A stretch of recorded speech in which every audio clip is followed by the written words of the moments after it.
sweaty swimsuit for me because I am getting stung by jellyfish when I'm going out. I went swimming this morning and I got zapped a couple of times, but not too bad. Yeah, I'm getting welts, and then the welts turn into these little itchy bites. It really hurts the first day, and then the second day they're really itchy and big lumps like mosquito bites. They're driving me bananas. I have to take allergy medicine because I've got so many on me. So Liane attracts mosquitoes, so I'm immune, almost. She gets stung by jellyfish, I hardly ever. Well, Go figure. Well, you were before, and I wasn't getting stung. I find it's when I'm in the deep water is when it happens. So I don't go on the starboard side of the boat because I seem to get it every time on the starboard. Make my way around when I'm swimming now. Just stopping by the marina office to ask what day they are going to do the fuel refills for our cooking fuel. Another view of the marina from the fuel dock. There's your boat, Felicity. We just left it last night. Dive Friends is where I'm going to look for the full body swimsuit. After finishing up at Dive Friends, we walked to another store to look for a mattress cover. Shopping all done, and it's time to head back to the boat.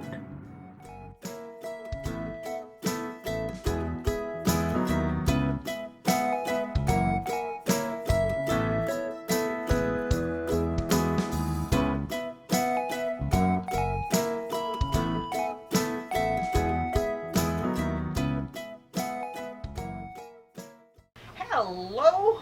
We just got back from our shopping excursion this morning, and we did find the mattress cover. It's not a plastic mattress cover, so that's really good because plastic in hot areas makes you sweat. So this one hopefully will be good. If it's good, then we'll get it for the other mattresses. I did get my shirt.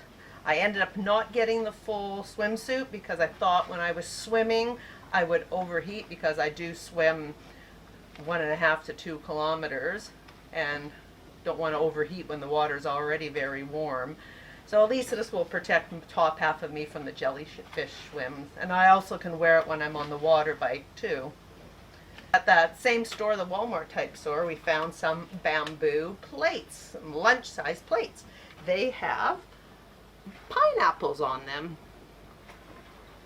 So they were a good find. These were only $3 for the 4 plates. This mattress cover was only $6, and this was expensive. It was $60, and that's all in US money.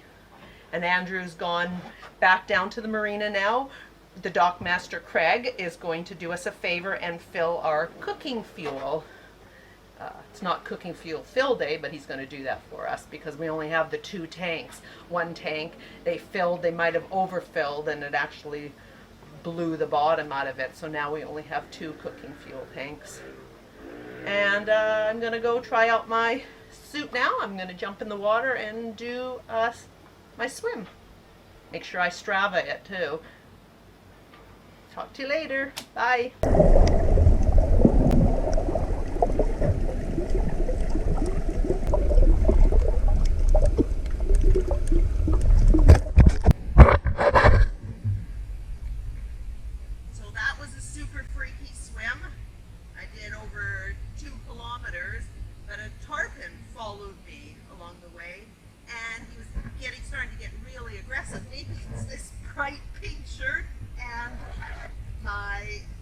Rescue can, whatever it is, but he kept on dodging me and coming up underneath me and being very aggressive, almost poking at me. So freaked out a little bit.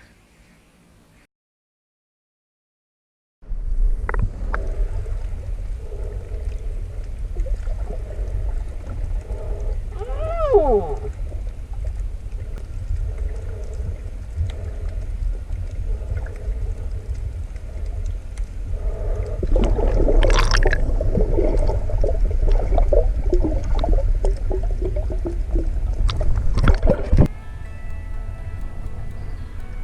the next morning to beat the heat, we take our bikes and ride to Sorabon Beach to practice flying the drone.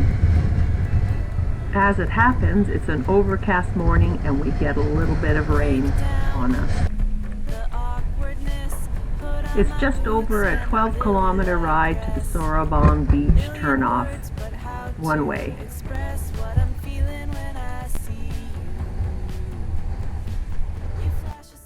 I guess we won't be flying our drone here. No drone area. Oh well. Seem to be running across a lot of that in Bonaire. We ride down to the beach area anyways, so we can have a look to see if there's any windsurfers out there. Across the way is a field that has donkeys in it. Andrew tries to fly the drone over the donkeys. Oh, there's a couple of donkeys. Guess he missed the real ones. A little more practice, and then a ride back to the boat. We just came back from the store from buying a new coffee maker. This one that we got a couple years ago in Croatia has all rusted. This bottom plate is all rusted out. So everything, and it also was starting to leak water out of these edges. Out of this seam was leaking water. Here's our new coffee pot. And we found one with a 220 plug. Look at that. Unbelievable, here in Bonaire. Nice new Phillips. Hi, let's talk about Hurricane Dorian. We are here in Bonaire. We're supposedly out of the hurricane zone and we were not affected by Hurricane Dorian at all. Not even a change in wind direction. So that's all good for us. However, we do have a hurricane plan if we were in a path. And that would be sail away. Usually you can see within a week of what the hurricane path is. It's a big cone and you just start sailing away from that cone. You can be 3 or 4 days away and it's pretty easy sailing. 3 or 4 days we'll get 400 miles pretty easily. And that's well out of the hurricane path. Even a huge one would be out of it. So that's what we'd do. We're very sorry for all the loss in the Bahamas. Sad, sad. We've been to those places. We actually took our catamaran ASA sailing certification in Marsh Harbor. So we know the area well. We've sailed the Abaco Seas, so we know that well. I'm very sad. Our heart goes out to those people. Yeah, so help, donate, look at the donation places online, and please help and donate. It's just a devastation. Thanks for watching this episode of Sailing WaveRiders. Remember to like, share, and subscribe. And goodbye from Bonaire. We're still here. Love it here. Lots of swimming. Yep, pretty soon we'll be heading to Curacao. Again. For the 3rd time. Yeah, then we'll be back here when our daughters come visit in November. Woohoo! It's nice here. Yeah. Bye. Bye.